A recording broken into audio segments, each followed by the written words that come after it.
Described as the most strategic investment in the Nigerian petroleum industry in over 2 decades, the single-line refinery of the Dangote Petrochemical Complex, fertilizer plant and subsea gas pipeline is poised to revolutionize Nigeria's economy. Gaining further insight on the project and exploring avenues for government support and partnership, the Minister of State for Petroleum Resources, Dr. Emmanuel Ibe Kachikwu, paid a visit to the complex located at the Lekki Free Trade Zone in Lagos. Receiving the Minister of State and giving his opening remarks, the President of Dangote Industries, Alhaji Aliko Dangote, commended the Minister for his reforms in the petroleum sector, stating that Dangote Group, through the petrochemical refinery, was ready to invest in the growth of the industry. Permit me to use this opportunity to commend the Honorable Minister for the efforts he has put into ensuring availability of petroleum products in the country since his assumption of office, as well as his present ongoing efforts in revamping our ailing refineries in the country. In addition, the Honorable Minister has been championing a comprehensive overhaul of the energy sector in Nigeria with a view to making us a self-reliant nation. I have no doubt that Dr. Kachikwu will succeed in this quest, given his enviable profile. At Dangote, we are committed to playing our own part in the effort of the Honorable Minister and the federal government of Nigeria to comprehensively address the energy crisis in Nigeria. As you are aware, we are currently building the world's largest single-line refinery and petrochemical complex, and the world's second largest urea and ammonia fertilizer plant. The refinery will have the capacity of to refine 650,000 barrels of crude per day. The petrochemical will produce 780,000 metric tons of polypropylene and 500,000 tons of polyethylene, while the fertilizer project, as I said earlier on, will produce 3 million tons of capacity. In addition, we are also building the largest subsea pipeline infrastructure in any country in the world, with a length of 1,100 kilometers to handle 3 billion scoops of gas per day. We also plan to construct a 570 megawatts power plant for this complex, which is just to supply the fertilizer and also the other industries that we are building currently.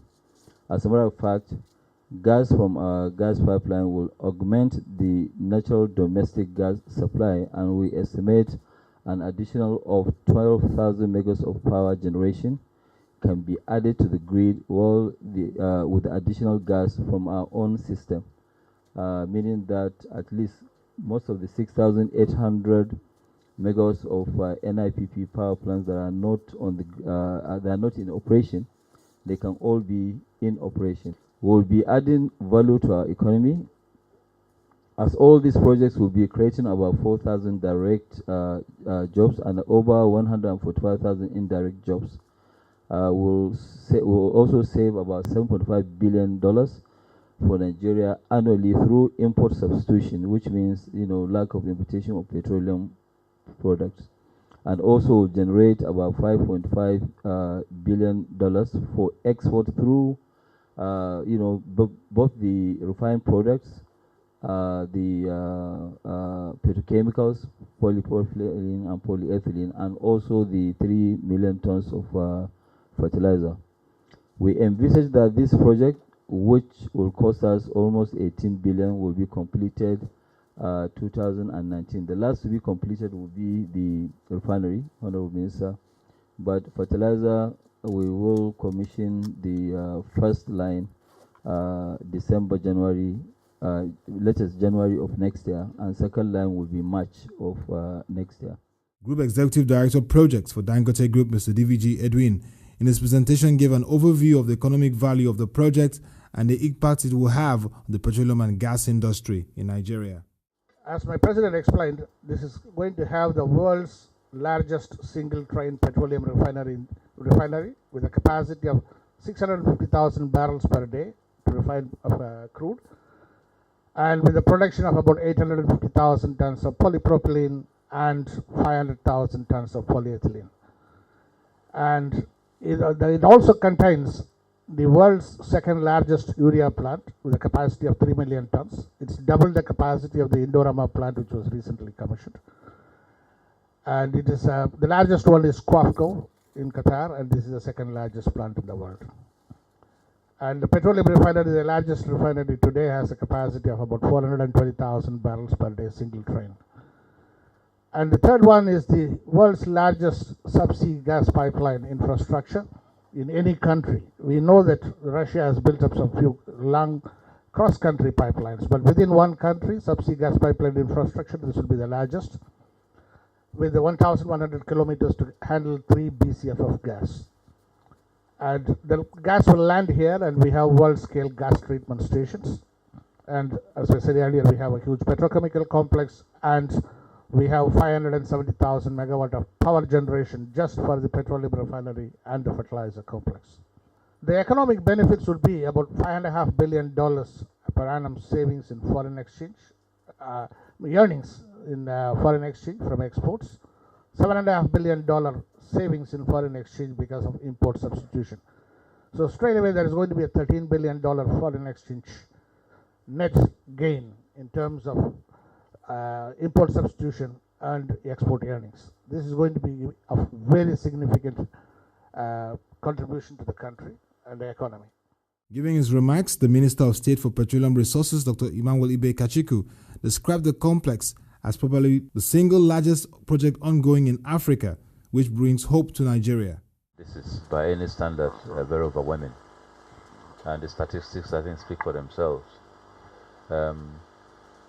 The sheer size of the project is not only humbling, it's almost typifying. And what it brings to the country, not just in terms of savings from foreign exchange, is minuscule compared to what it brings in terms of the hope and the future that it portends. Because in a country where increasingly people are losing faith in our ability to do anything right, this sort of projects are a reminder that which we need constantly, that there are still limited but bundled capacities sitting in here, and if encouraged, this country has many opportunities to be the very best in Africa in real sense, not just in terms of numerical documentation. And so this for me is coming at the very right time for the oil industry. The oil industry has struggled over the last few years, largely destroyed by its own self in terms of practices and policies and habits. And what I've tried to do over the last 2 years is to basically be bullish about the fact that change can come. And nothing tells me, nothing practicalizes that hope that I preach every day than this project. So when you say you hope I'll come often, thank you. When you say you hope I'll come often, I think I'll do better than that. I will actually have Suleiman and his team make sure that this project is plugged into the dashboard in my office, so that I'm able to see, real time what is going on in this project and other refineries that we're looking to hopefully refurbish. I said in very many speeches that if our own refineries and government do not sit up, we'll probably be selling scrap metals in a matter of years, and that's the reality. So what this project has also done is motivated substantially the NNPC group also to take very seriously my drive to repair the refineries and get them. I mean, it's not anything compared to the sort of sheer size of what you're doing here, but at least it complements. Because I think that Nigeria must be the citadel of petroleum exports in Africa. There's just no game saying about it. We've wasted those opportunities when we would have done them cheaper.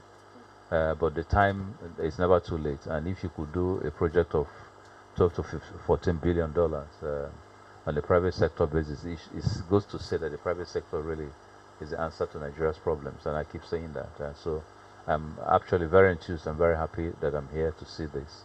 The more fascinating in terms of the engineering is the fact that the efficiency of bleeding of the crude is so uppermost. It's probably one of the best in the world. And what therefore means is that every barrel of crude that we drop in here is bled to the utmost, so you get the very best out of it. And so it says that policies that we're driving, and we launched a petroleum policy just 2 weeks ago, which I urge a lot of you to read. But one of the key components of that petroleum policy is that we're soon going to see true dialoguing, through negotiations, but also through compilation. That crude that's produced in Nigeria should not be sent out unless we do not have local needs for them. It just doesn't make any sense. It doesn't matter who produces them. The oil companies will have to sell them in, as long as there's price parity and they're not losing anything. They actually save. And, and that's what's going to make refineries and this sort of mega box projects succeed. So we're going to have to push that. Dr. Ibe Kachikwu speaks further on the complex and its value to the nation. This is work in action, so I'm very excited about it. It conforms to the 7 big wins. It conforms to the timeline that I've been singing all over the place, that we need to get out of importation of petroleum products. And so, like I said, I'm going to have a dashboard on this and work with them all through to see how, along with the other refineries that we're doing, we can meet the sort of template that I've sort of put in place for the industry. What would the government be doing? I mean, it seems like everything is entirely driven by this private man, and so is there a role for government to play? And that's one, is this going to stifle other projects that may be coming up in this regard? No, it shouldn't. It should be complementary. Government has a lot to do. Consistency of policy to start with. We're developing a petroleum policy which has been launched. We've done gas policy. All of that is very important here. How do you get benefits for the pipelines that are being laid in terms of tariffing? All that is contained in those policies. Policy consistency is important.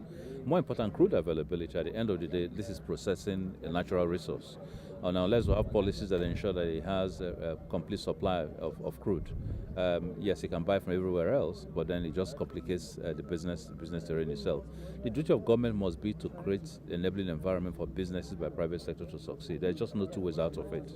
And hopefully in doing that, even the government-owned enterprises will begin to see the need to aim for higher performance models, the sort that you're seeing these private sector performances. For Alhaji Aliko Dangote, the project is on course to meet the set deadline by the end of 2019. We're not really overwhelmed, I mean, we could have been, but I think we are getting quite a lot of support from the government. In terms of even moral support is giving us that courage that come, and they're harassing other people who have collected licenses of refinery, without doing anything. In fact, including the Honorable Minister threatening to cancel those licenses. So I think it is a teamwork. Government has no business in terms of, getting involved with even building a refinery or something, but government will give us all the facilities and we are the ones to create the jobs. And that's what we are doing. The day of commissioning, what day is this again? Tell us again. And by end of 2019. A major takeaway from the visit of the Minister of State for Petroleum Resources is the motivation it is bringing to the development of new petrochemical refineries and the revitalization of existing ones in the country. This will achieve an efficient petroleum industry in Nigeria.